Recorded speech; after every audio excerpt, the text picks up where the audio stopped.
6 horas e 46 minutos, estamos de volta com o Manhã no Ar e chegou a hora da nossa interação com a Rádio FM O Dia. Vamos conversar ao vivo com Emanuel Cardoso, que nos espera. Bom dia, Emanuel! Muito bom dia, Carol, para você, para quem te acompanha aí pela TV A Crítica. Foi bom fim de semana, tudo certinho? Foi excelente, teve confraternização do Manhã no Ar, tá todo mundo que nem camarão.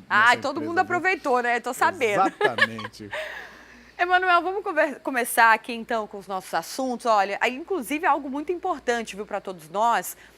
Motoristas de aplicativos de transporte marcaram uma manifestação para a tarde de hoje contra o aumento simultâneo aí da gasolina nos postos de Manaus, né? A reclamação é geral, inclusive hoje os órgãos de defesa do consumidor devem se pronunciar sobre esse assunto também. Exatamente, já é a segunda manifestação que eles fazem na sexta-feira. Eu, inclusive, acompanhei, Carol, a manifestação que eles fizeram à tarde lá na Djalma Batista, na Avenida Djalma Batista, quase na esquina. Na verdade, quase não, na esquina mesmo. Quem está acompanhando pelo Manhã no Ar consegue ver as imagens na esquina lá com a Rua Pará.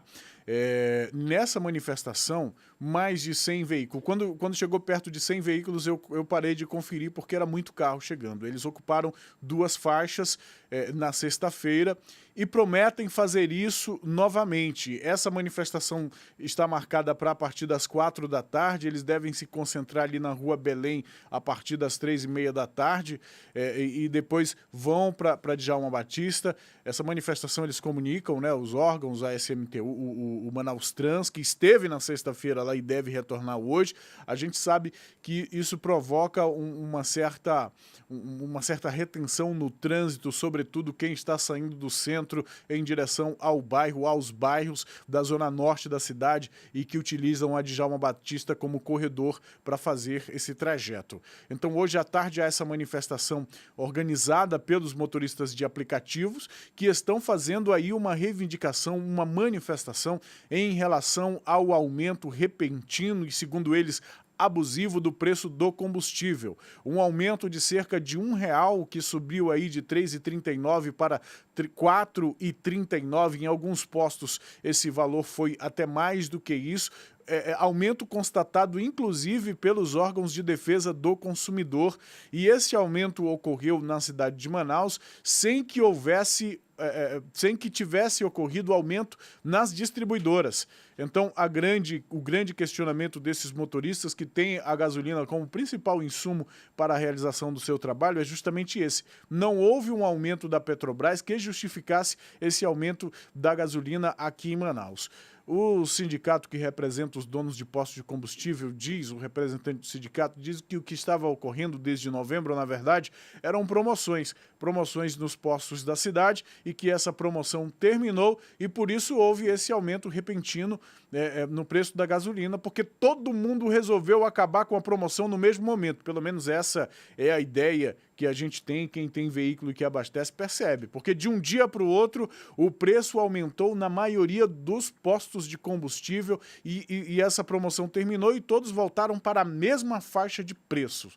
Enfim, é isso que esses motoristas estão questionando e é por isso que eles devem se manifestar mais uma vez na tarde dessa segunda-feira. Emanuel, devo confessar para você que 2 coisas passaram na minha cabeça quando eu vi a gasolina nesse preço. A primeira foi, por que eu não abasteci meu carro antes, não enchi meu tanque antes? E a segunda tava bom demais para ser verdade, porque baixou tanto. Eu falei, gente, quando esse aumento vier, o negócio vai ser pesado, né? E aí agora esse aumento aí, como a gente viu em alguns postos aí de quase de R$1, até um pouco mais, às vezes. Agora, é aquilo que você falou também. Os órgãos de defesa do consumidor já estão trabalhando, o Procon já fez algumas fiscalizações, deve se pronunciar hoje. Vamos ver, né, o que será feito, quais medidas, se a fiscalização vai continuar nos postos aqui da nossa cidade, porque se o preço for praticado, for realmente abusivo, é preciso que haja a punição e a celeridade nessa punição, né? Olha, Carol, eu dei sorte. No sábado eu fui até ali próximo de Iranduba e vi vários postos com preço com a gasolina a 3,39, então eu aproveitei logo para para abastecer o veículo. Mas a maioria dos motoristas aqui da cidade não estão tendo essa sorte, não tiveram essa sorte. E o que o causa realmente estranheza é esse aumento aí de cerca de R$1. É um aumento muito grande, sem que necessariamente tivesse ocorrido um aumento na Petrobras, como a gente tem acompanhado aí essa política de preços desde que a Petrobras adotou essa nova política, né, que vai, sobe e desce, e a gente acompanha esses aumentos nas bombas, mas dessa vez não tem uma explicação assim, e por isso a manifestação. Não, e quando há um aumento na refinaria, a gente já se prepara para isso, né? Já fica, não, mais atento, olha, vai subir, então vou lá, vou encher, vou me preparar para isso, vou separar um dinheiro um pouquinho a mais esse mês, porque você vê, essas pessoas que trabalham com isso, é muito importante, cada litro, cada centavo é muito importante. Aliás, para todos nós, porque o dinheiro não é fácil, né? Não nasce em árvore, né, Emanuel? Exatamente. E a gente roda bastante, tem que rodar, enfim, não tem jeito não. Então, vamos ver aí o desdobramento dessa situação toda que deve acontecer com a manifestação e também com o pronunciamento dos órgãos de defesa do consumidor.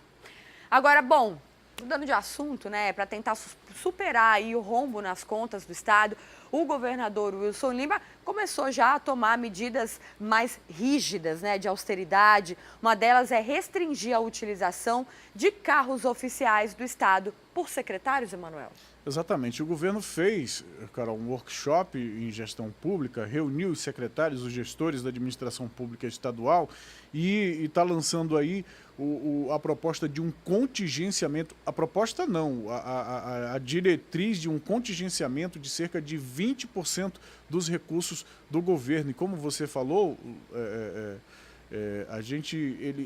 o objetivo é justamente cobrir o rombo, o déficit que já está em 3 bilhões de reais, né? Quando a gente começou a falar desse déficit lá no fim do ano, no início do ano, esse déficit não era tanto, né? Era algo em torno de 2 bilhões, na saúde era 600 milhões, foi para 800 milhões, agora já passou de 1 bilhão, e agora o déficit do governo está em cerca de 3 bilhões. Para isso, é necessário economizar e o governo está, então, tomando essas medidas mais austeras. E, nas palavras do governador, não tem mais isso de secretário utilizar carro oficial para ir e voltar de casa ou para resolver problema particular. Pode parecer uma coisa simples, mas isso era para ser feito desde sempre. No entanto,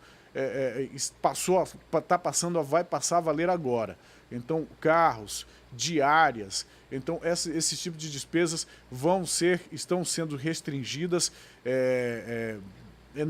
no âmbito da administração pública, justamente para que o governo consiga fazer essa economia aí, um contingenciamento de cerca de 20% no orçamento, por meio disso, por meio que a gente, em qualquer empresa, em qualquer ambiente de gestão, é necessário sim cortar custos, independente de problemas financeiros. Agora, o Estado, com esse déficit aí de 3 bilhões de reais, e para as pessoas entenderem o que é o déficit, quando você faz as contas no seu orçamento doméstico aí, que você coloca os valores que você tem para receber com salário, com aposentadoria, com a renda da família. A família tem X para receber e calcula com as despesas que vai ter que pagar no final do mês, e você verifica que a sua despesa está maior do que aquilo que você tem para receber, essa diferença é o déficit, aquilo que você vai precisar pagar. E nas contas do governo está faltando 3 bilhões de reais em 2019 e esse dinheiro precisa ser economizado. Né? Em algum lugar, alguém vai ter que apertar o cinto.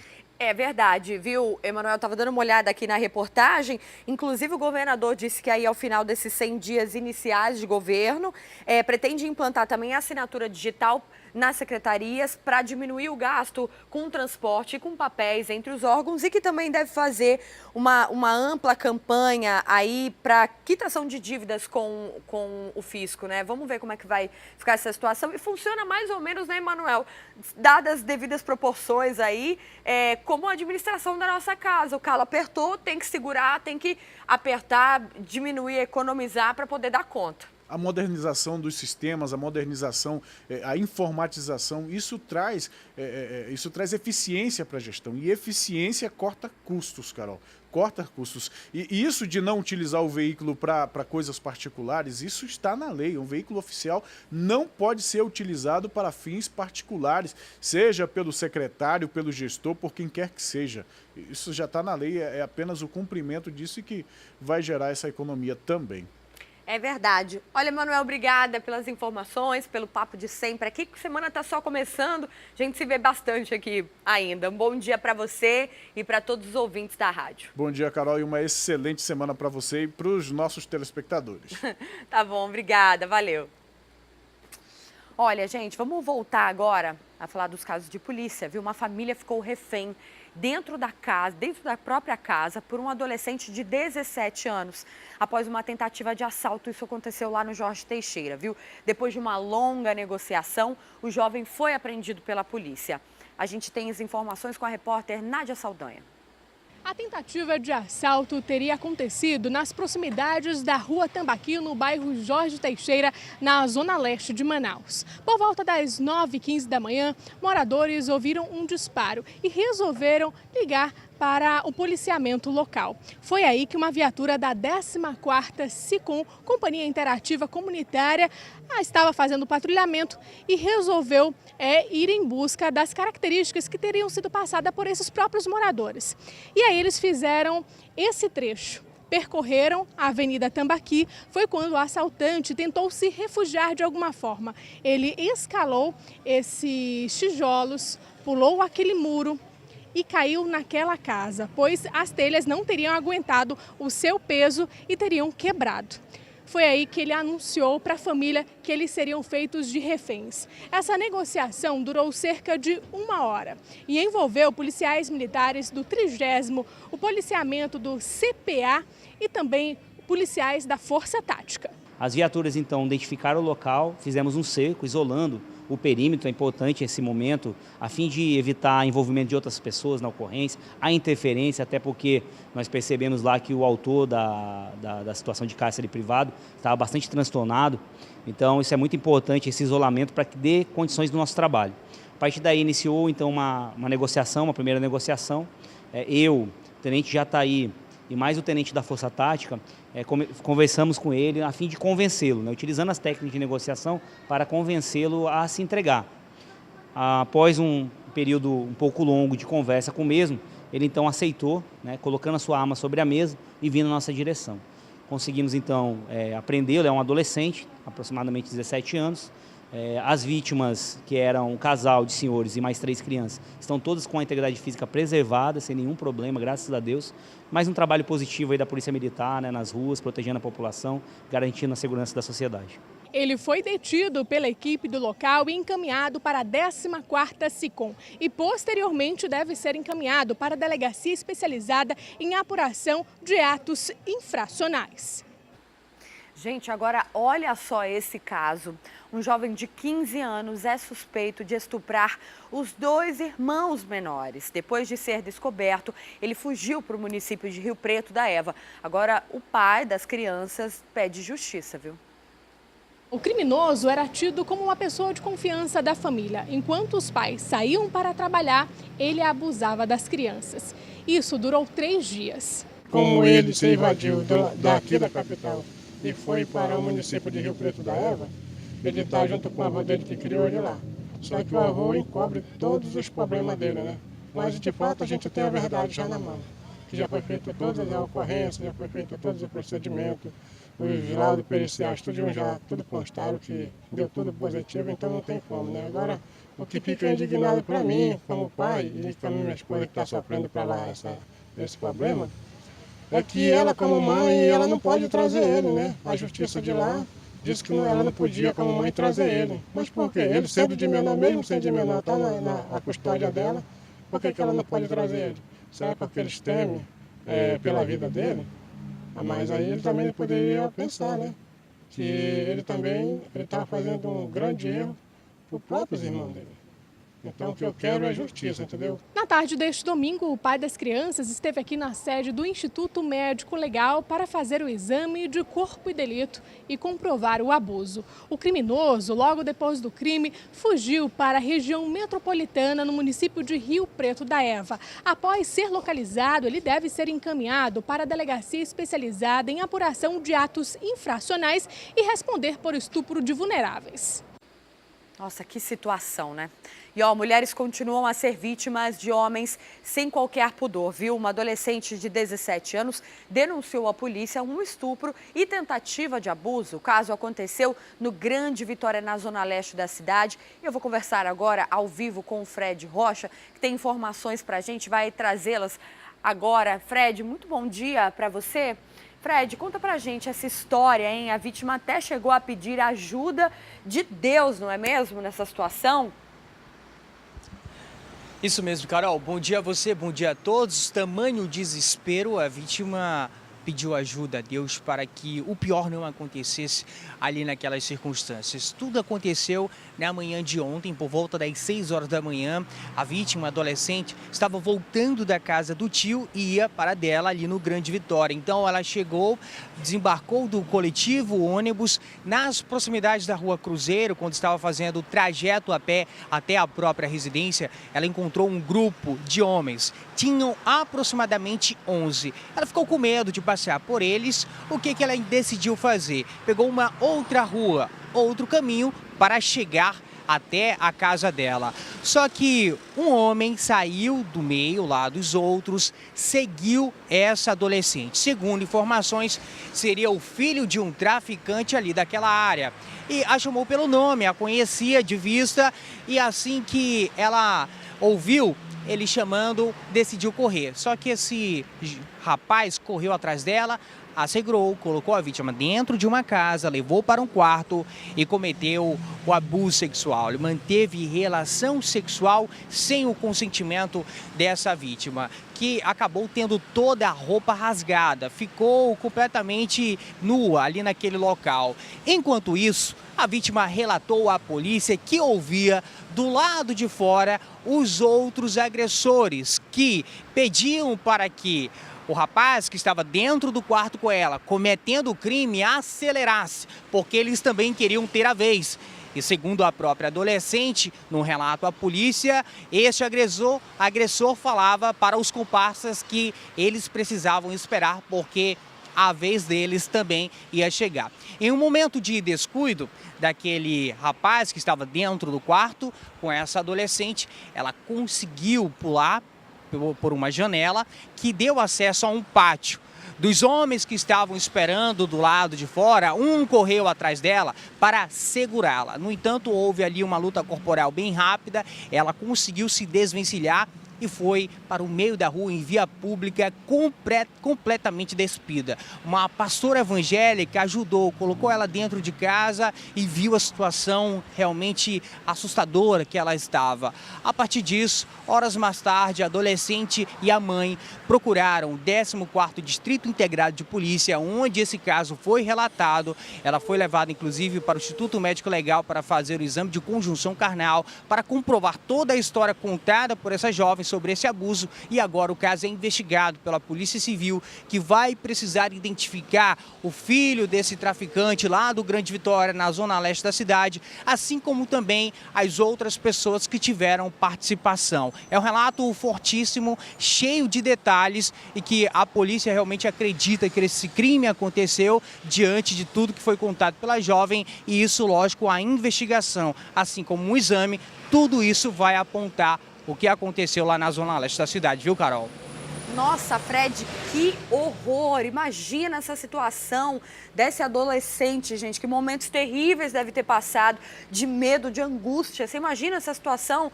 Meu Deus do céu, só por Deus mesmo, pedindo muito ajuda de Deus aí, viu? Ainda bem que ela conseguiu se desvencilhar disso tudo. Esperamos, né, que a polícia chegue realmente até os envolvidos nesse caso e que isso não fique impune, né? Que o crime seja... Que a situação aí seja resolvida, que eles cheguem até esses culpados aí o mais rápido possível. Obrigada, Fred, pelas informações. Moradores do Jorge Teixeira, na Zona Leste, acordaram assustados com os gritos de uma vizinha de 19 anos. Ela foi agredida e estuprada por um homem que invadiu a casa da vítima na madrugada. A Polícia Militar conseguiu deter o suspeito. O crime aconteceu dentro da residência da vítima, na rua Chico Mendes, aqui do bairro Tancredo Neves. Segundo as informações da polícia, inicialmente eles receberam uma denúncia que informava que um homem estaria ameaçando os moradores nesse local. Eles então foram até lá, mas quando chegaram, a história era outra. Os moradores acabaram informando que esse mesmo homem teria estuprado uma jovem de 19 anos. Ele foi preso, identificado como Tiago Alexandrina Mascarenhas, de 25 anos. A gente vai falar com o Tenente Oliveira para entender como é que aconteceu esse caso. Isso, a denúncia preliminar era de importunação, né, dos moradores com uma faca. Assim que ele foi detido, os moradores colaboraram com a polícia, informando que ele havia adentrado a residência, estuprado a cidadã e aí espancado. E ela foi conduzida ao hospital. Ele imediatamente foi conduzido à delegacia, ao 14º DIP, foi contactado a vítima, que confirmou o estupro e foi feito o procedimento aqui no 14º DIP. Como é que aconteceu a situação? A vítima, em depoimento, aí explicou como é que aconteceu. Foi pela madrugada, ali por volta de 4h30 da manhã, ele entrou na casa dela, né? Como é que foi? Isso, por volta de 4h30 ele a surpreendeu, adentrando na sua residência, com a faca da denúncia, né? A estuprou e a agrediu. Ela ficou inconsciente alguns minutos, mas antes disso ela gritou. Ela deu alarme, os vizinhos chamaram a polícia esteve no local e fez a detenção do mesmo. Ninguém então conseguiu observar esse homem entrando em ação, né? Só conseguiram perceber que a situação, no momento que ela já estava acontecendo e que a vítima já estava então pedindo socorro. Isso, na verdade, os moradores, eles ouviram o pedido de socorro. Ele foi detido posteriormente e aí sim, os moradores contribuíram com a polícia, denunciando o crime, e ele foi preso e conduzido. Perfeito. Nessas situações, como é que fica a vida desse cidadão, né? Porque além dele estar ameaçando ali as pessoas na rua, ele vai ser acusado de estupro, óbvio, né? Na verdade, ele foi apresentado e flagranteado por estupro, né, que é o crime mais grave cometido pelo infrator. Nós temos um disque denúncia que o morador pode contribuir com a polícia denunciando, que é o 98842-1667. Nós contamos com a colaboração de todos para que esse tipo de infrator não fique impune. E tem que denunciar mesmo, gente. Olha a quantidade de reportagens, de relatos de mulheres abusadas, maltratadas que a gente conta por aqui. Isso que chega no nosso conhecimento, imagina aquilo que a gente nem sabe, nem noticia por aqui, né? Preocupante. Olha, seguindo nos casos de polícia, aqui uma senhora de 54 anos foi brutalmente assassinada no conjunto Amazonino Mendes. Os moradores relatam que a vítima parecia ser uma pessoa sem envolvimento no mundo do crime, viu? A polícia suspeita de latrocínio quando o roubo é seguido de morte.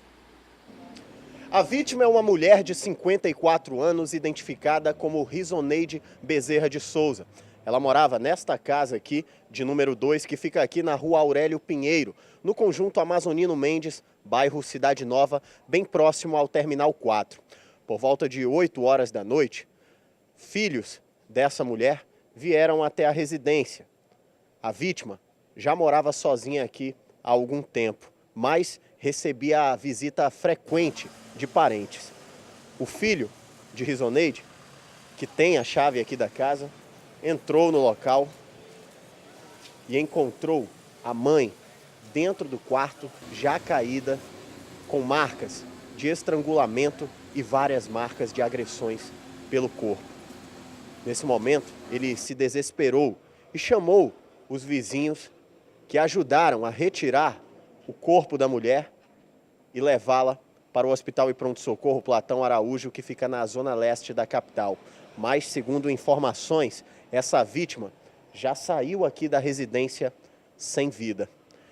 Nós conversamos com alguns vizinhos que conheciam a dona Rizoneide e disseram que acreditam que ela tenha sido vítima de um latrocínio, que é o roubo que tem como consequência a morte. Isso porque este portão aqui não apresentava nenhuma marca de arrombamento, mas estava aberto, o que levanta a suspeita também de que o assassino possa ser um conhecido de dona Rizoneide, já que teve acesso à residência sem precisar arrombar ou entrar escondido. Ainda de acordo com as informações, ninguém ouviu nada, nem viu qualquer atitude suspeita. Isso porque este ônibus está estacionado bem na frente da casa e estava aqui na hora do crime, o que dificultou a visibilidade de vizinhos que moram em casas aqui na frente, como por exemplo, ainda de acordo com as informações, Dona Rizoneide trabalhava com a venda de carvão e costumava ter dinheiro guardado em casa, o que pode ter atraído esse criminoso.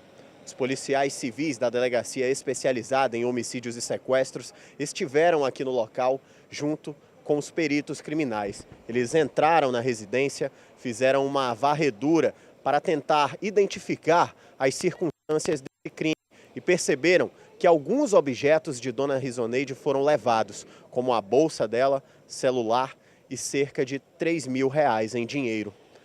A polícia agora vai tentar investigar esse caso para identificar um possível suspeito.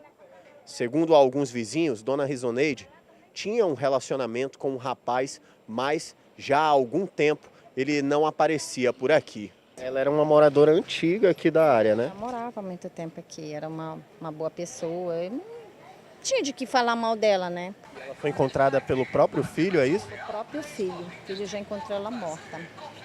E a gente está suspeitando que eu acho que não foi naquela hora que ela morreu, que eu acho que já devia ser umas 6 horas da tarde. Foi por volta de que horas que o filho dela encontrou? 8 horas da noite. Tinha marcas de estrangulamento? Tinha marcas e espancamento. Eu acho que no momento do ato, né, deve ter espancado ela e depois que ele viu que ela ainda estava se mexendo e acabou de fazer o ato. Eu acho que mataram seguido de roubo, né? Porque ninguém achou a bolsa dela, que continha o dinheiro. Agora eu não sei a quantia, né? E o celular dela. O que fica agora, para os moradores da área, é um sentimento de medo e revolta, já que Dona Rizoneide era uma moradora antiga aqui. Vive neste conjunto desde que ele iniciou. Se dava bem com todo mundo, inclusive ficava sentada nesta cadeira de balanço aqui na frente da residência. E foi assim que alguns vizinhos ainda chegaram a encontrá-la por volta das 6 horas, 2 horas antes do crime acontecer. Eles nem imaginavam que Dona Rizoneide teria esse fim trágico.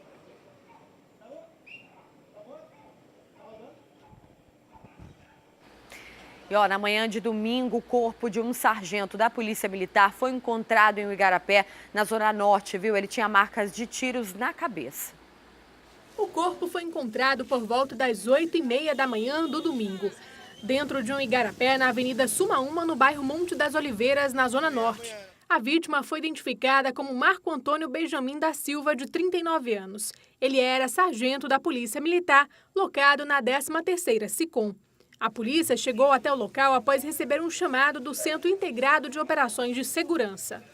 Chegamos no local, atestamos realmente que encontrava-se um cadáver, acionamos aqui a perícia, o IML, todos os órgãos que realmente têm obrigação aí na ocorrência. Aparentemente foram 3 tiros na cabeça, um de raspão e 2 perfurações. Segundo informações da esposa de Marco Antônio, que não quis gravar entrevistas, ela afirma que ele recebeu uma ligação por volta das 4 horas da manhã deste domingo e não retornou para casa. De acordo com informações de populares, o crime não teria acontecido no local, pois nenhum disparo de arma de fogo foi ouvido. A suspeita é que o corpo tenha sido jogado no igarapé durante a madrugada. O Corpo de Bombeiros e o IML foram acionados para fazer a retirada do cadáver. O sargento deixou esposa e um filho. Ainda não se sabe quem são os autores do crime e a motivação. O caso vai ser investigado pela Delegacia Especializada em Homicídios e Sequestros. Olha, ainda sobre esse caso, até agora são cogitadas pelo menos 3 versões para o assassinato aí do sargento Marco Antônio. Eu vou voltar a conversar agora com o repórter Fred Rocha, tem mais detalhes para a gente. Ô Fred, uma das versões fala aí sobre a possibilidade de que esse crime teria a ver com a morte daqueles outros 2 policiais do caso Voyage, né? Carol, são informações levantadas, preliminares, nada confirmado pela polícia. Mas a repórter Márcia Monteiro, do jornal A Crítica, inclusive tem essa matéria detalhadamente no jornal de hoje, levantou essas 3 hipóteses e a gente vai falar aqui sobre elas. A primeira, como você bem disse, uma possível relação, um possível desdobramento do que aconteceu no dia 5. A gente lembra bem que policiais militares estavam retornando de uma festa em um carro descaracterizado da polícia militar, que nem poderia estar sendo utilizado para aquilo. Dentro do veículo estava um borracheiro, o único civil, e ali houve um desentendimento. O principal suspeito de matar 2 colegas de farda é o tenente Joselito Pessoa, que continua preso. A DPE já tentou 2 vezes a liberdade dele, mas a justiça negou. O Joselito também teria atentado contra a vida de um outro colega de farda que estava no veículo, que sobreviveu, e contra a vida também do civil que sobreviveu a este atentado. Só que essas informações ainda precisam ser confirmadas. Ainda não houve, então, a comprovação da polícia que tudo isso aconteceu. O Joselito está preso de forma preventiva. Como não se tem a dinâmica desse crime e muito menos os motivos que levaram a esse desentendimento dentro do carro, tudo é possível. Eis que agora surge um elo. Informações repassadas por policiais militares da 18ª SICOM, vale ressaltar, de onde fazia parte o sargento Marco Antônio, que foi encontrado morto ontem lá no Igarapé do Monte das Oliveiras, e onde também faziam parte todos os policiais envolvidos no que aconteceu no dia 5. Esses colegas de farda passaram a informação, levantaram então a hipótese de que o sargento Marco Antônio poderia ter sido morto por queima de arquivo. Segundo informações, ele teria então alguma informação sobre cobrança de propinas em Boca de Fumos, ali daquela área da 18ª SICOM, que fica no Novo Israel, na zona norte da cidade de Manaus. Então, a morte do sargento, a princípio, seria uma queima de arquivo. Isso vai ter que ser comprovado se de fato procede pela própria Polícia Civil. Uma segunda hipótese é de que o sargento Marco Antônio, segundo ainda uma informação repassada por um familiar para um investigador da Civil, ele saiu no dia do crime por volta das 5 horas da manhã de casa, na motocicleta, para pegar um relógio que estava empenhado em uma boca de fumo. E a partir disso não apareceu mais, inclusive a motocicleta por enquanto não foi encontrada. Uma terceira linha de investigação dá conta de que o sargento assassinado estaria fazendo um trabalho ali na área da 18ª SICOM em combater o tráfico de drogas. Insatisfeito com isso, então, um traficante teria ordenado a morte desse sargento. O que é verdade nisso tudo, não se sabe. São 3 linhas de investigação. E aí, os próximos passos é descobrir qual realmente faz sentido para elucidar mais este assassinato aqui na cidade de Manaus e também, mais uma vez, de um PM. Carol. Tá certo, viu, Fred? Obrigada pelas informações. 3 versões diferentes. Vamos aguardar, então, as investigações. Obrigada. Olha, a gente vai fazer um rápido intervalo. Já já eu volto com as notícias do esporte, viu? Iranduba apresentou o elenco para o Barezão deste ano e tem ainda dicas de cultura e muito mais. Agora são 7h18. Eu te espero.